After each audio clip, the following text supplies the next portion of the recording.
issue ng life. Kasi second nga nag-trending kagahapon. Saba. Kanina medyo seryoso ni.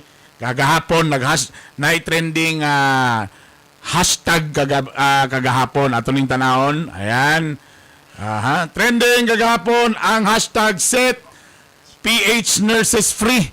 Tungod kini sa gipagawas nga ban sa kuan nga di sa ta magpagawas karon og mga nurses gikan sa Pilipinas kay niabot na daw ta sa pila na 5,000. O tama kay every year day nada na sila quota dapat nga 5,000 lang yun sa ang ipagawas gikan sa Pilipinas. So niabot naman ka sa quota.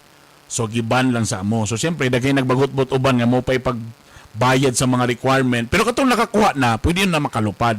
Pero katong kamulo pag-process karon, medyo di isa mo makagawas. Siyempre nagbagot-bot ang mga nurses kay Ato pa, next year na sila.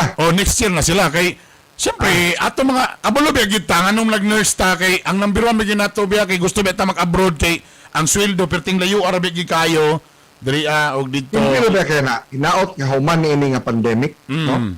Ang ato ang matong resista og senador, kung himo og usa ka balaod, dapat ma-Republic Act na siya ba?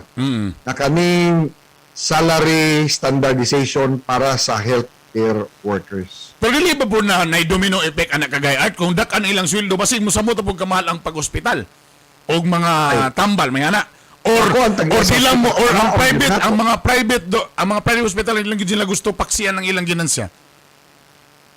Yun ana gyud ang mahitabo. Ano yang kumuta sa sweldo, siyempre ikaw nga tag-iya, diya pud nimo pakang pud sa katong imuhang presyo sa imuhang produkto or serbisyo. Kung ana pud apan at least no kaya na ngano man sa Davao del Norte. Tama ang Governor nga Edwin Hubahid. Tama no. Ang ilahang entry level sa government nurse dito is 40,000. Entry pa lang na.